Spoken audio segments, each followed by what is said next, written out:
Namaste, and welcome to our continuing series on the life divine with our beloved Ranga. We are in the chapter The Origin of Falsehood and Evil, page 637, beginning with the line, "When human intelligence adds itself to the animal basis."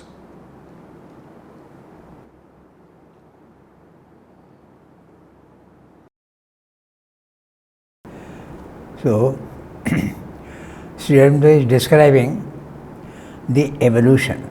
He has told us that evil and falsehood arises only in the evolution.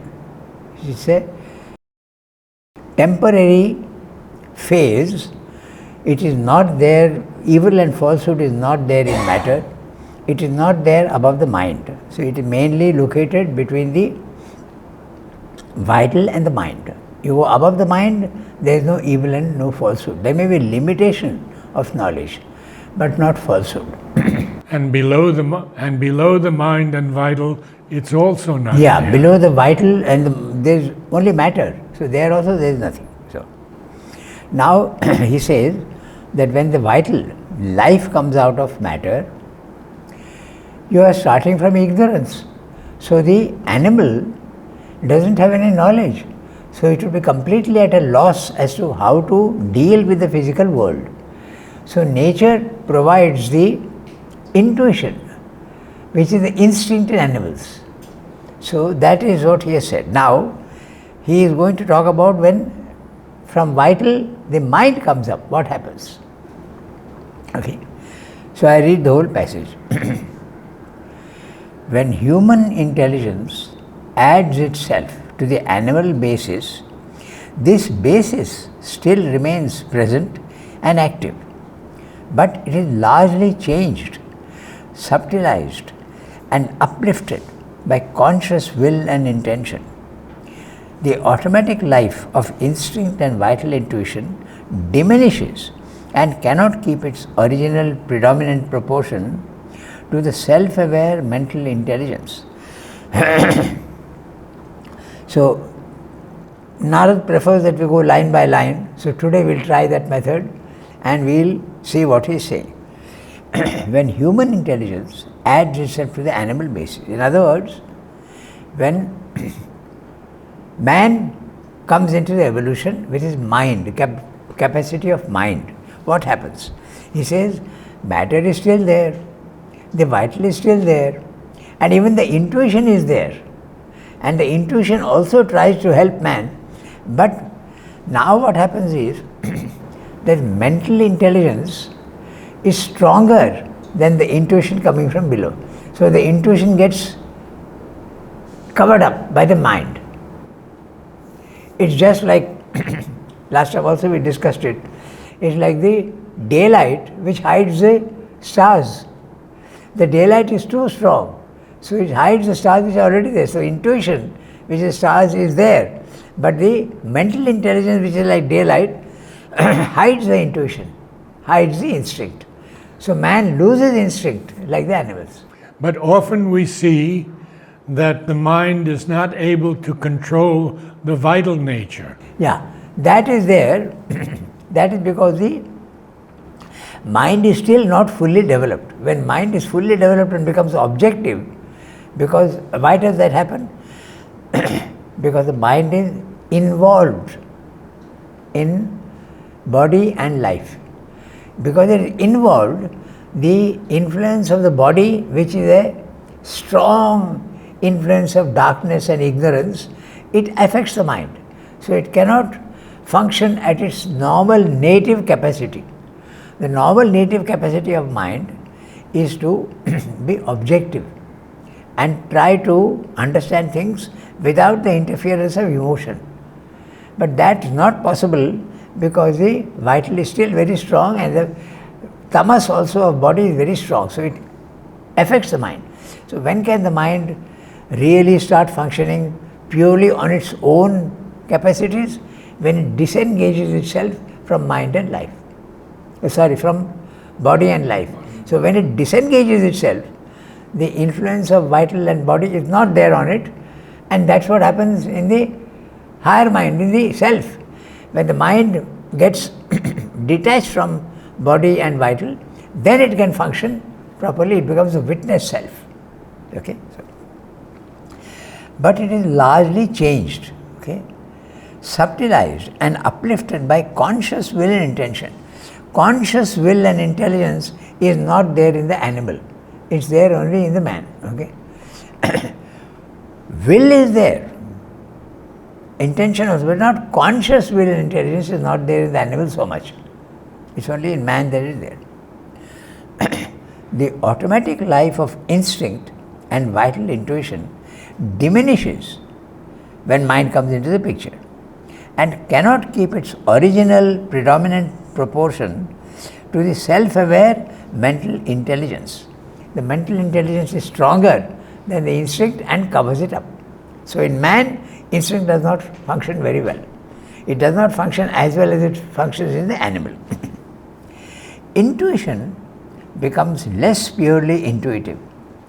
Even when there is still a strong vital intuition, its vital character is concealed by mentalization, and mental intuition is most often a mixture, not the pure article. For an alloy is added to make it mentally current and serviceable. In the animal also, this surface consciousness can obstruct and alter the intuition, but because its capacity is less, it interferes less with the automatic, mechanical or instinctive action of nature. In mental man, when the intuition rises towards the surface, it is caught at once before it reaches and is translated into terms of mind intelligence with a gloss of mental interpretation added, which conceals the origin of the knowledge. So, mental intelligence, which is not very pure, it covers up the intuition, so you have lost the intuition and the instinct. And the mind also is not fully capable of working out yet, but it is stronger than the vital. That's what he says. Yeah. Instinct also is deprived of its intuitive character by being taken up and mentalized, and by that change becomes less sure, though more assisted when not replaced by the plastic power of adaptation of things and self-adaptation proper to the intelligence. So, in the animal, adaptation is not there. It's mechanical, automatic. So when circumstances change, he has already told us that, the animal sometimes gets confused. So, but in man, the instinct and intuition is completely covered up by the mind, so it is hardly ever functional in man. Instinct is not functional in man. In the animal, does instinctiveness grow? Or is it always simply instinct, without any upward movement? Oh, no, it doesn't grow. It's just that the vital consciousness is at such a low level that the intuition can impress itself strongly on the mind, on the vitality of the animal. It does it mechanically, building of nests and going to the right place, eating food. It knows what to eat and what not to eat. Knows instinctively only, not mentally. You will see sometimes carnivorous animals eating all sorts of herbs and plants to cure themselves. Okay? They do that. Otherwise it's very unnatural for carnivorous creatures to eat plants and things like that. They do that. So, taken up and mentalized by that change. Okay. The emergence of mind in life brings an immense increase of the range and capacity of the evolving consciousness force. Okay? So, the emergence of mind in life brings an immense increase of the range and capacity of the evolving consciousness force. So, in other words, Mind is very, very far superior to the vital instinct.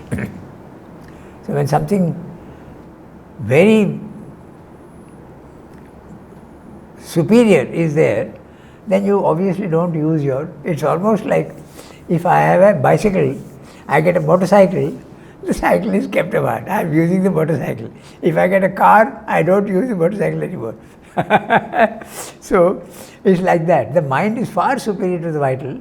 So the vital becomes the vital instinct, not the vital itself. The vital force is very strong. But there's no reason in it. But he says it's also open to error. Yes, that's exactly the thing. So, that's why when mind comes in, although it has increased, the capacity increased, error also increases. That's what he will tell you. The emergence of mind in life brings an immense increase of the range and capacity of the evolving consciousness force. But it also brings in an immense increase in the range and capacity of error. Okay? For evolving mind trails constantly error as its shadow, a shadow that grows with the growing body of consciousness and knowledge. So, very clear what he is saying. Can you talk a bit about the shadow? Yeah. For evolving mind trails constantly error as a shadow. Remember the dualities. It's a very important concept, the dualities. When consciousness comes down here, the one becomes the many. And the many means extreme this side and extreme that side. So you have dualities. Consciousness becomes full consciousness and semi-consciousness and also unconsciousness. The same thing happens with force. There is a tremendous amount of force, but that force also expresses itself as force and incapacity and total incapacity. So dualities are there. So when consciousness comes in, knowledge increases. But when the principle of duality comes in, the knowledge also produces ignorance. And that's a shadow. In every way, in everything, every principle that is there, there's a shadow of that in the form of duality. Truth comes in, there is a shadow, falsehood. Yes. Emotion comes in, okay, let's say love. Its shadow is hate. Exactly in the same way, everything, there is a shadow. This is the world of dualities. So when you go from the level 1 of ignorance, where you have matter, life and mind, you go above, you go to the next level where the dualities don't exist. You start seeing the oneness of things. So there, the shadow of the dualities disappears. You don't see dualities anymore. Okay? So that's what he's saying, a shadow that grows. And also it's very interesting, people talk of peace, for instance. Nowadays, there is a lot of war going on two fronts, in the Gaza area and in Russia and Ukraine. And people say, no, we shouldn't have war, we should have peace. But Srivastava says very clearly, unless you go to another level of consciousness where the dualities don't exist, you will never be able to get peace. Not possible. The consciousness of man has to change to such an extent that you don't see dualities anymore. Then it is possible. But he also says there is a necessity at times for war. Yes, because necessity for the dualities even. Because it is a negative thing that makes you want to go out of the shadow. If error is not there, error is very frustrating. You feel frustrated, so you feel, I don't want error. So it's an encouragement for you to go out of error. So they have their own functions. Even the asura has its function.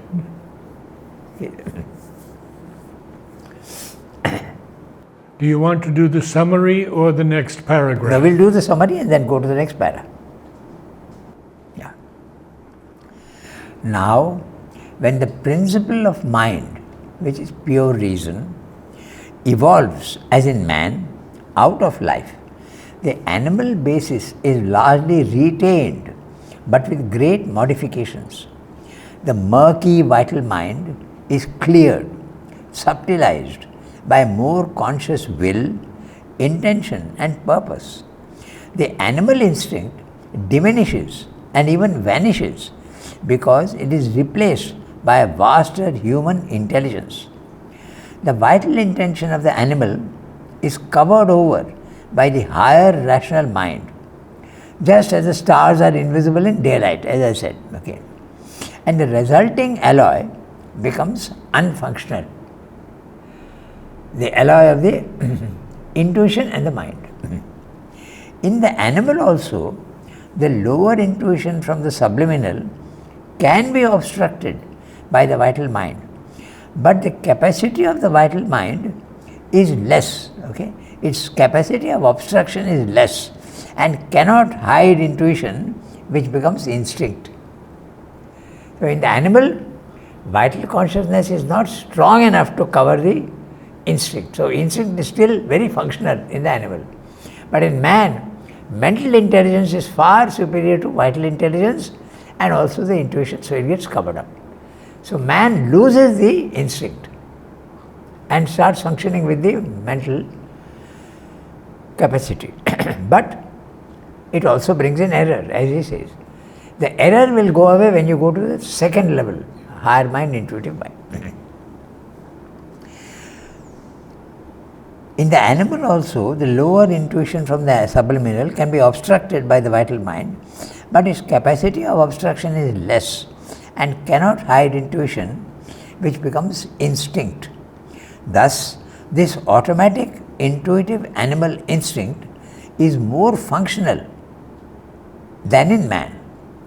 But in man, when the subliminal hidden knowledge rises to the surface, it gets mixed with mental substance and is experienced as a mental movement.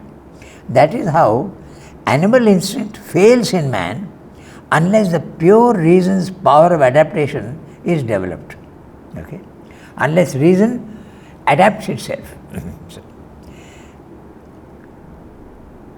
mind consciousness, pure reason in man, brings in a vast and powerful change, far different from the animal state. But along with increase of knowledge comes also increase of error, which grows in proportion to knowledge. This is something that the normal man doesn't understand. He feels that perfection is possible in the physical world and he tries for perfection, but it can never be achieved fully because error is always there. In fact, he says in synthesis, error is the handmaiden of truth. And it has its purpose, as we said. It encourages man to get away from error. But as long as there is duality, there's not much hope for total harmony. No. That's exactly why spiritual revolution is necessary. And you have to go to the next level of consciousness. Then it becomes possible.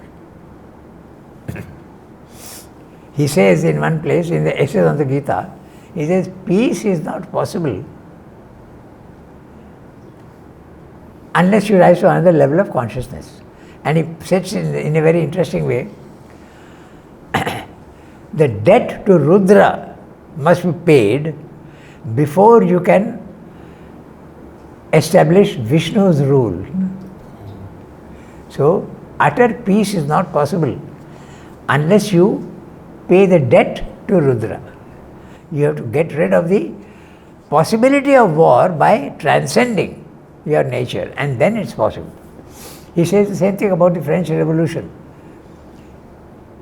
Equality, fraternity, and what's the last one? Égalité, fraternité, liberté, liberty. Liberty. Yeah. So he says fraternity at our level is not possible. Real fraternity. What is fraternity today may turn into something quite different tomorrow. That's what you see on the international stage. Two friends become enemies later on. Okay? Or two enemies become friends later on. It happens all the time in politics, you can see that. Now we can go to the next para. Good. Okay, so if in the evolution the surface consciousness were always open to the action of intuition, the intervention of error would not be possible.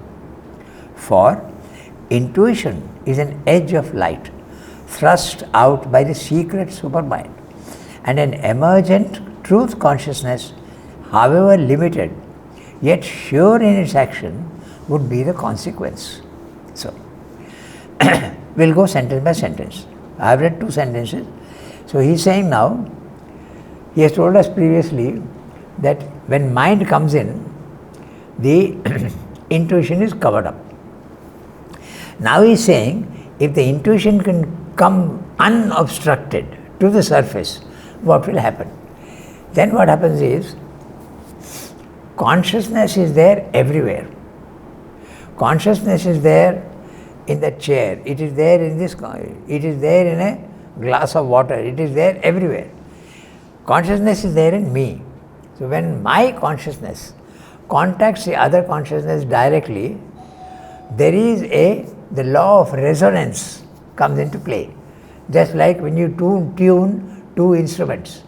So knowledge automatically comes up when the subliminal intuition comes fully without being obstructed, and the consciousness of the object and the consciousness of the subject merge, there is knowledge. That's what happens at the second level of knowledge, what Sri Aurobindo calls the direct knowledge, not the indirect knowledge. Indirect knowledge is sense knowledge. Between subject and object there are senses, so which distort the knowledge. But if the senses are not there and the intuition comes up from below without being obstructed, then it is possible for the consciousness in the subject to contact this consciousness of the object, and then there is knowledge. Now it seems that science has gone beyond empiric knowledge. Yes. And recognizing something higher. Oh yes. The consciousness. Because they have understood now that consciousness is the basic reality. Earlier it was that matter is the basic reality, but now it is consciousness that is the basic reality. They have understood that. Okay. Yeah. But they have not yet understood that subtle matter, ananda and force are also basic substances, not only consciousness. Sat, Chit, Shakti, Ananda, all are basics, and they are all the same at the highest level. Consciousness is force, consciousness is Ananda. It's not that they are together, they are themselves all one only. Okay. And similarly explaining, for intuition is an edge of light thrust out by the secret supermind, and an emergent truth consciousness, however limited, yet sure in its action, would be the consequence. Instinct, if it had to form, would be plastic to the intuition and adapt itself freely to evolutionary change and the change of inner or environing circumstance. Okay. Now that's interesting what he's saying. Evolutionary change and the change of inner or environing circumstance. Mother says something very interesting. She says, if you want to change the world, you see evil, you see falsehood in the world, you want to change that, change yourself. Now that's very strange. You will wonder how, if I change myself, how will the objective falsehood there will change? It's not that the falsehood changes, but your view of things changes. And you don't see it in the old way anymore. You see that behind the falsehood, there is also truth. So you start seeing in a different way. So that's what he is saying here also, that I read that sentence again. For intuition is an edge of light thrust out from the secret supermind. Okay. And an emergent truth consciousness. Now he is using the words truth consciousness, but with lowercase t and lowercase c. Yes, yes. So it is, truth consciousness is always supermind. But with lowercase is suggesting that it is much reduced. A reduced truth consciousness, a reduced supermind. That's why you use the word secret supermind. Okay. Would be the consequence. Instinct, if it had to form, would be plastic to the intuition and adapt itself freely to evolutionary change and the change of inner or environing circumstance. Now, in other words, instinct would also become possible to man, which is not normally possible for man, if the subliminal intuition, which is already there involved, comes up unobstructed. Then even instinct will, in other words, automatically you will know the truth. Just like the animal is doing automatically the right thing, man also would know automatically the truth of things. Okay, so intelligence, if it had to form, would be subservient to intuition and would be its accurate mental expression. Okay. Its intuition, remember, is the intuitive mind is very high up. In the spiritual planes of consciousness, you have first of all the higher mind, then you have the element mind, and then you have the intuitive mind. So intuition is just one step below the overmind. So it's very high up. So if that can come directly, naturally your knowledge is tremendously enhanced. Very much there. So intelligence, if it had to form, would be subservient to intuition and would be its accurate mental expression. So, in other words, our reason would play second fiddle. It is intuition which is now working, and your thought will give it a mental form, but it's only a secondary aspect. It's not the real thing. And to have the secondary mental aspect, your mind must be very developed,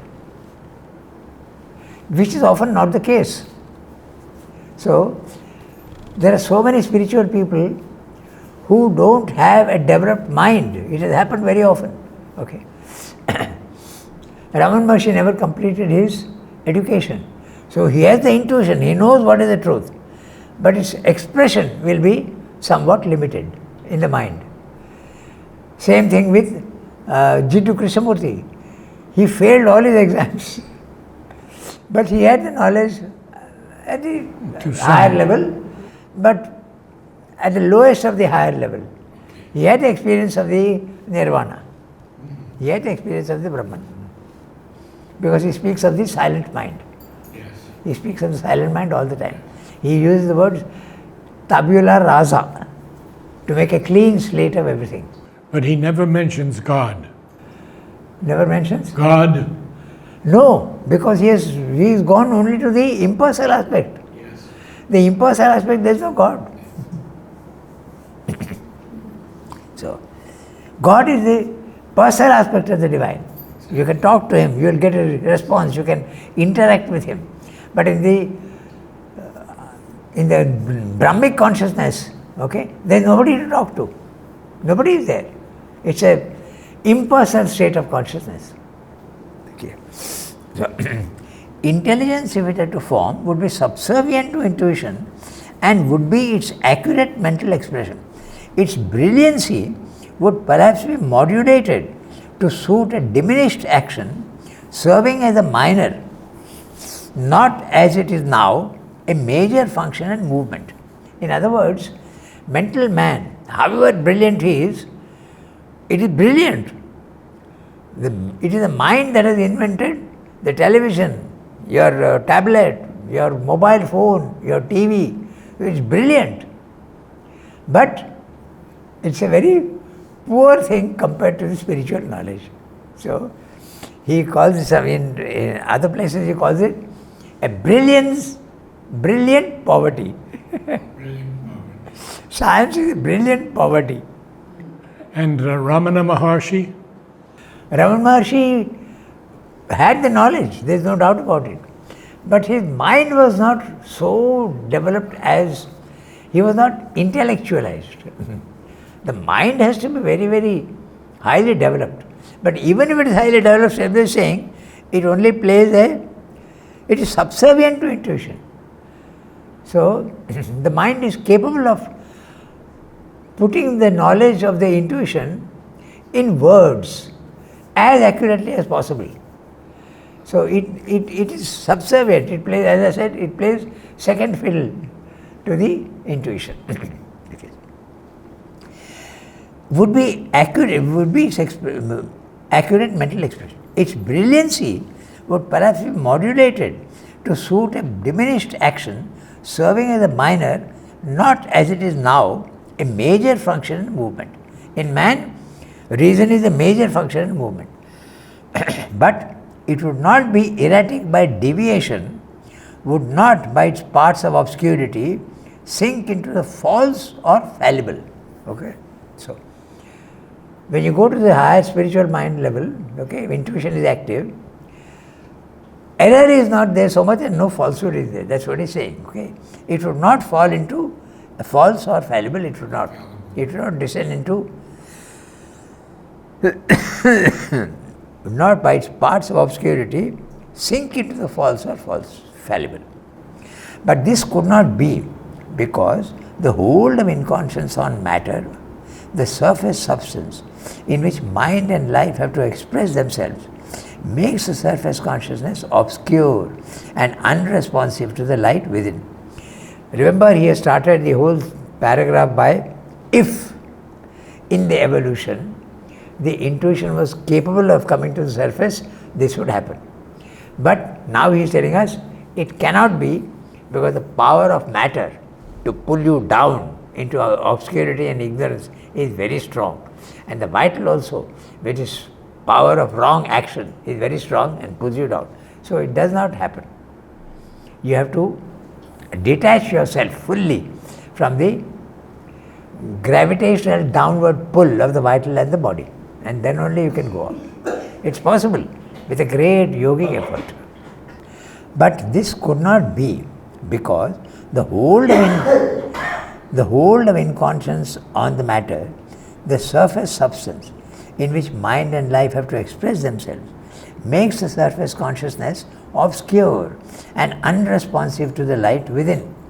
It is impelled, moreover, to cherish this defect, to substitute more and more of its own incomplete but better grasped clarities for the unaccountable inner intimations, because a rapid development of the truth consciousness is not the intention of nature.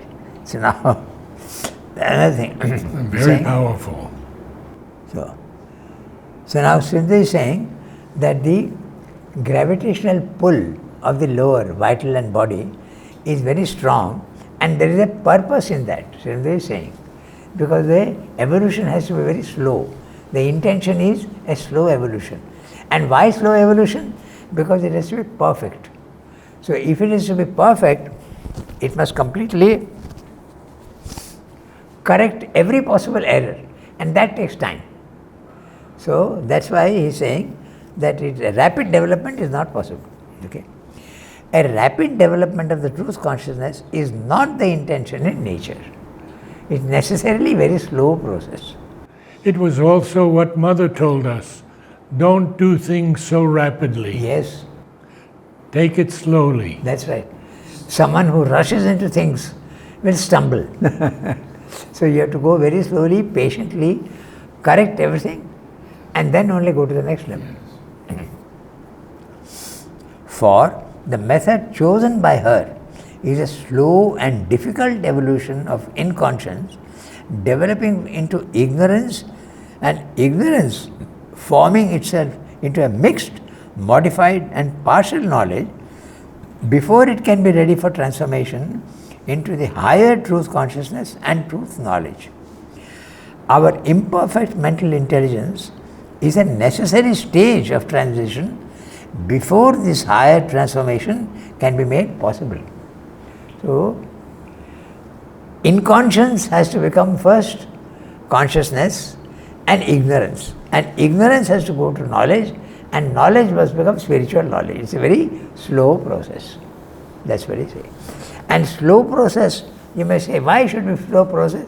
Again, we have discussed that because it has to be perfect, and perfection takes time.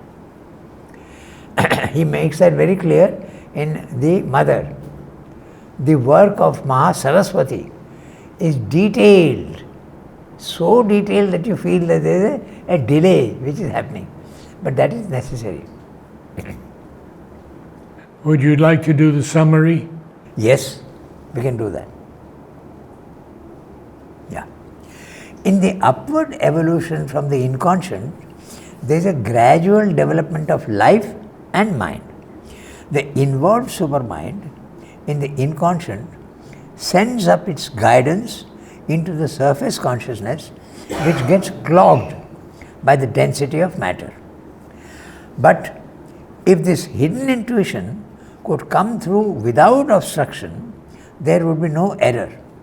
If instinct had to come, it would play second fiddle to the intuition. Then again, if mental intelligence had to come, it would have to be subservient to the intuition. Its intellectual brilliance would be modified to a lower scale because it would have to be inferior to the intuition. There would be no error, but there would be no error or deviation. The intuition comes in. But all this does not happen because the inconscience of matter does obstruct the rise of intuition from the bottom to the surface, and instinct and intelligence are affected and hampered and cannot exercise their natural native capacities. Also, the intuition of nature is a also the intention of nature is a slow, thorough, detailed development, and so this obstruction from the inconscient fits perfectly the intention of nature. That's what he's saying. There are, in practical fact, two poles of the conscious being between which the evolutionary process works. One, a surface nescience which has to change gradually into knowledge. The other, a secret consciousness force in which all power of knowledge is, and which has slowly to manifest in the nescience. The surface nescience, full of incomprehension and inapprehension, can change into knowledge because consciousness is there involved in it. If it were intrinsically an entire absence of consciousness, the change would be impossible. But still, it works as an inconscience trying to be conscious. It is at first a nescience compelled by need and outer impact to feeling and response, and then an ignorance laboring to know. The means used is a contact with the world and its forces and objects, which, like the rubbing of tinders, creates a spark of awareness. The response from within is that spark leaping out into manifestation. But the surface nescience, you can pronounce the word nescience in many ways, okay? So, but the surface nescience is, some people say nescience, but the surface nescience, in receiving the response from an underlying source of knowledge, subdues and changes it into something obscure and incomplete. There is an imperfect seizure or a misprision of the intuition that answers to the contact. Still, by this process, an initiation of responsive consciousness, a first accumulation of ingrained or habitual instinctive knowledge begins, and there there follows upon it first a primitive and then a developed capacity of receptive awareness, understanding, reply of action, pre-visional initiation of action, an evolving consciousness which is half knowledge, half ignorance. All that is unknown is met on the basis of what is known. But as this knowledge is imperfect, as it receives imperfectly and responds imperfectly to the contacts of things, there can be a misprision of the new contact as well as a misprision or deformation of the intuitive response, double source of error. The word misprision. Misprision. Yeah, it's pronounced misprision, Z, okay? So, it means misunderstanding and misinterpretation.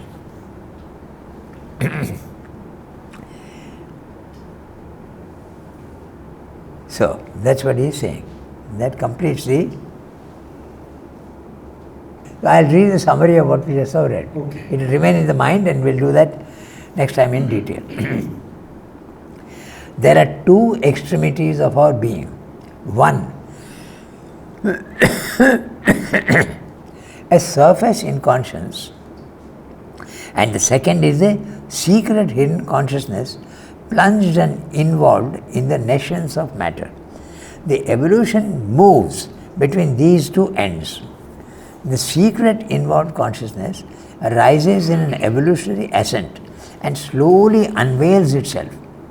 Man's surface consciousness is full of ignorance, dullness, darkness, but this can change precisely because of the involved knowledge. If the spirit were not involved in consciousness, no evolution will be possible.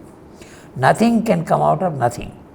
First arises feeling, life. Next comes knowledge, mind. The method used by nature is the individual being's limited knowledge interacting with the external world, which produces a response in the individual, just as timbers rubbing against each other produce a spark. But the spark becomes, in the surface consciousness, a subdued, small, imperfect, incomplete response to the impact of the external world. The knowledge hidden in the depths rises to the surface but becomes a misunderstanding and a misinterpretation. However imperfect, it is by this very slow and difficult process that knowledge increases in the evolutionary ascent. This process proceeds by the unknown from the world meeting the known, which enlarges itself. But because of imperfection, both incoming unknown and the known within can be misunderstood, and the subject is error, and is subject to error. That's what he's saying. We'll do this in detail next time. Okay, so. Namaste all, and we will meet you again on Monday to continue The Origin of Falsehood and Evil on page 639. Thank you, Ranga. Thank you.